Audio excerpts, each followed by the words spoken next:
All right, first things first, the master blueprint itself. This is the star of our show, really. It's the permanent library where every single instruction for building and running an organism is stored. And that master blueprint is, of course, DNA. The full name is a mouthful, deoxyribonucleic acid, and it's the molecule of inheritance. Just think of it like a huge, ancient library that has the complete manual for how to build and operate you, me, everything. And it's been passed down for generations. Now, this massive DNA molecule isn't just one solid piece. It's kind of like how a sentence is made up of individual letters.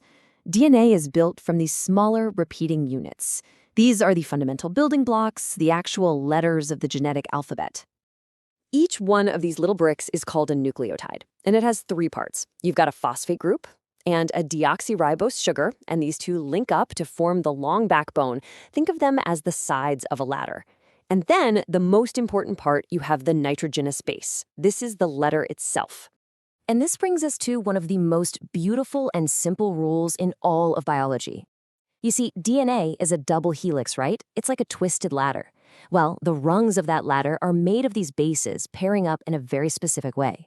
Adenine, or A, will only, and I mean only, ever pair up with thymine, T, and guanine, G, will only ever pair up with cytosine, C. That's it. The simple, strict rule is the absolute key to how DNA stores information and copies itself so perfectly. Okay, so we've got our master blueprint, the DNA, locked away safely in the cell's nucleus, which is kind of like the main office. But you can't just take the priceless master copy out to the factory floor, right? You gotta make a working copy of just the specific instructions you need for the job at hand.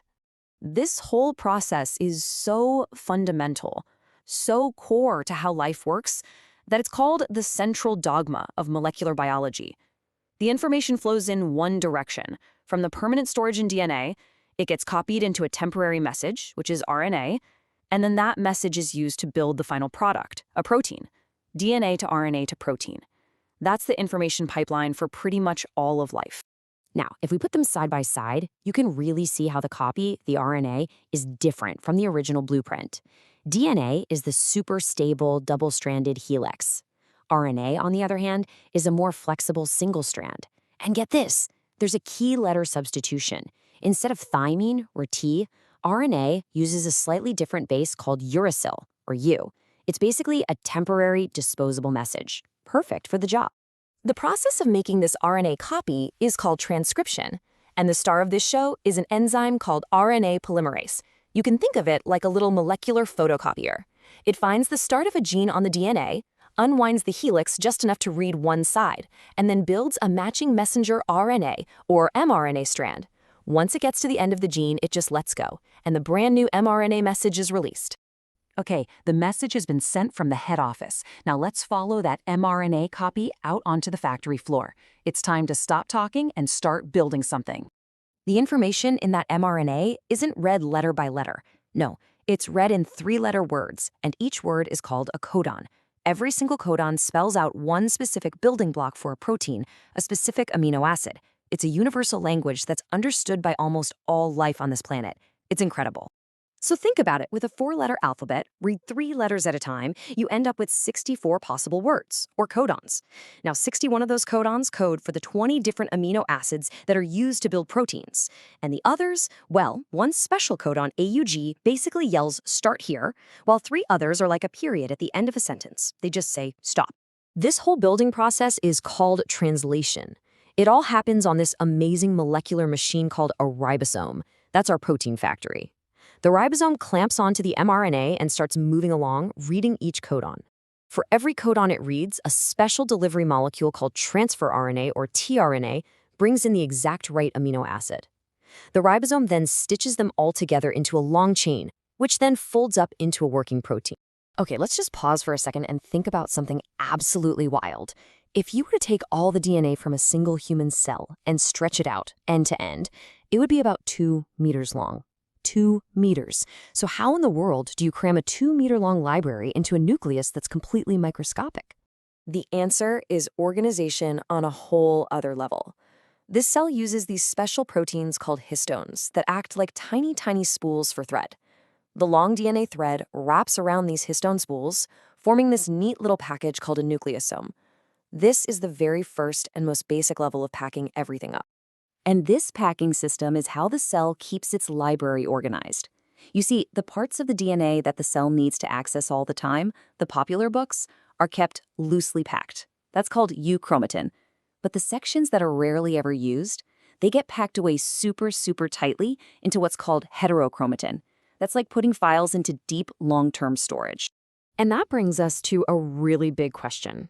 Think about it. Every cell in your body, whether it's a brain cell or a skin cell, has the exact same DNA blueprint. So why are they so different? Well, it's all about which pages of the blueprint they decide to read, which genetic switches they flip on or off. And the cell doesn't just have a simple on-off switch. It's more like a super sophisticated control panel with multiple checkpoints. It can control if a gene gets copied into RNA at all, how that RNA message gets edited, whether it even makes it out of the nucleus, and even how many times it gets used to build a protein out on the factory floor. It's an absolutely incredible system of regulation. Now, this system is incredibly precise, but it's not perfect. Nothing is. So what happens when there's an error? A typo in the master blueprint, what scientists call a mutation. And this shows you just how high the stakes are. A tiny, tiny change can have a massive impact.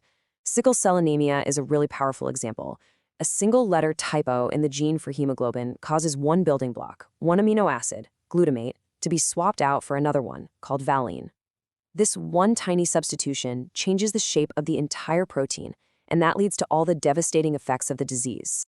It just really drives home how incredibly precise this whole system has to be.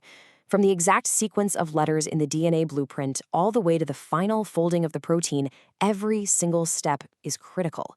One typo in a library that contains billions of letters can literally change everything. So there it is. From a simple 4-letter code, you get all the mind-boggling diversity and complexity of life that we see all around us. It is the blueprint that writes our story. And that leaves us with one final, pretty profound question. Now that we understand this code so well, what happens when we get the power to not just read it, but to rewrite it?